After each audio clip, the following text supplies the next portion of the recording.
Welcome back. We are reading The Wizard of Oz. We're on Chapter 9, The Queen of the Field Mice. "We cannot be far from the road of yellow brick now," remarked the Scarecrow as he stood beside the girl, "for we have come nearly as far as the river carried us away." The Tin Woodman was about to reply when he heard a low growl, and turning his head, which worked beautifully on hinges, he saw a strange beast come bounding over the grass towards them. It was indeed a great yellow wildcat, and the woodman thought it must be chasing something, for its ears were lying close to its head and its mouth was wide open, showing 2 rows of ugly teeth, while its red eyes glowed like balls of fire. As it came nearer, the Tin Woodman saw that running before the beast was a little gray field mouse, and although he had no heart, he knew it was wrong for the wildcat to try to kill such a pretty, harmless creature. So the woodman raised his axe, and as the wildcat ran by, he gave it a quick blow that cut the beast's head clean off from its body, and it rolled over at his feet in 2 pieces. The field mouse, now that it was freed from its enemy, stopped short, and coming slowly up to the woodman, it said in a squeaky little voice, "Oh, thank you! Thank you ever so much for saving my life." "Don't speak of it, I beg you," replied the woodman. "I have no heart, you know, but I am careful to help all those who may need a friend, even if it happens to only be a mouse." "Only a mouse!" cried the little animal indignantly. "Why, I am a queen, the queen of all the field mice." "Oh, indeed," said the woodman, making a bow. "Therefore you have done a great deed, as well as a brave one, in saving my life," added the queen. At that moment, several mice were seen running up as fast as their little legs could carry them, and when they saw their queen, they exclaimed, "Oh, your Majesty, we thought you would be killed! How did you manage to escape the great wildcat?" And they all bowed so low to the little queen that they almost stood upon their heads. "This funny Tin Man," she answered, "killed the wildcat and saved my life. So hereafter you must all serve him and obey his slightest wish." "We will!" cried all the mice in a shrill chorus. And then they scampered in all directions, for Toto had awakened from his sleep, and seeing all these mice around him, he gave one bark of delight and jumped right into the middle of the group. Toto had always loved to chase mice when he lived in Kansas, and he saw no harm in it. But the Tin Woodman caught the dog in his arms and held him tight, while he called to the mice, "Come back! Come back! Toto shall not hurt you." At this, the queen of the mice stuck her head out from a clump of grass and asked, in a timid voice, "Are you sure he will not bite us?" "I will not let him," said the woodman, "so do not be afraid." One by one, the mice came creeping back, and Toto did not bark again, although he tried to get out of the woodman's arms, and would have bitten him had he not known very well he was made of tin. Finally, one of the biggest mice spoke. "Is there anything we can do," it asked, "to repay you for saving the life of our queen?" "Nothing that I know of," answered the woodman. But the Scarecrow, who had been trying to think, but could not because his head was stuffed with straw, said quickly, "Oh, yes, you can save our friend, the Cowardly Lion, who was asleep in the poppy bed."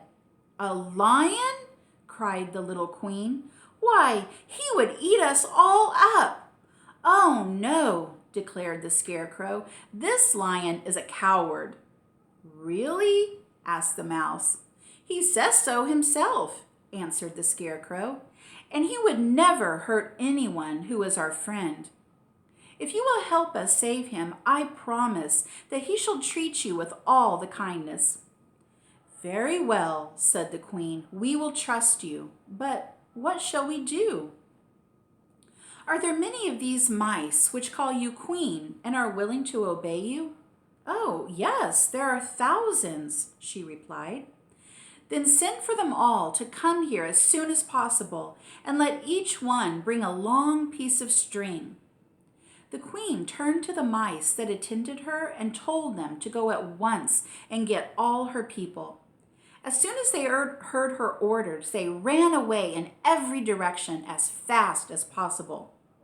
"Now," said the Scarecrow to the Tin Woodman, "you must go get these trees by the riverside and make a truck that will carry the lion." So the Woodman went at once to the trees and began to work, and he soon made a truck out of the limbs of the trees, from which he chopped away all the leaves and branches. He fastened it together with wooden pegs and made the 4 wheels out of short pieces of a big tree trunk. So fast and so well did he work that by the time the mice began to arrive, the truck was all ready for them. They came from all directions, and there were thousands of them, big mice and little mice and middle-sized mice, and each one brought a piece of string in his mouth. It was about this time that Dorothy woke up from her long sleep and opened her eyes. She was greatly astonished to find herself lying upon the grass, with thousands of mice standing around and looking at her timidly. But the Scarecrow told her about everything, and turning to the dignified little mouse, he said, "Permit me to introduce to you Her Majesty, the Queen." Dorothy nodded gravely, and the Queen made a curtsy, after which she became quite friendly with the little girl. The Scarecrow and the Woodman now began to fasten the mice to the truck, using the strings they had brought. One end of a string was tied around the neck of each mouse and the other end to the truck. Of course, the truck was 1,000 times bigger than any of the mice who were to draw it. But when all the mice had been harnessed, they were able to pull it quite easily. Even the Scarecrow and the Tin Woodman could sit on it, and they were drawn swiftly by their queer little horses to the place where the lion lay asleep. After a great deal of hard work, for the lion was heavy, they managed to get him up on the truck. Then the Queen hurriedly gave her people the order to start, for she feared if the mice stayed among the poppies too long, they would also fall asleep. At first, the little creatures, many though they were, could hardly stir the heavily loaded truck, but the Woodman and the Scarecrow both pushed from behind, and they got along better.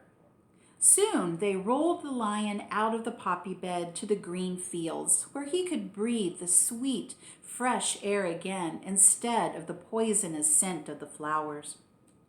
Dorothy came to meet them and thanked the little mice warmly for saving her companion from death. She had grown so fond of the big lion, she was glad he had been rescued. Then the mice were unharnessed from the truck and scampered away through the grass to their homes. The Queen of the Mice was the last to leave.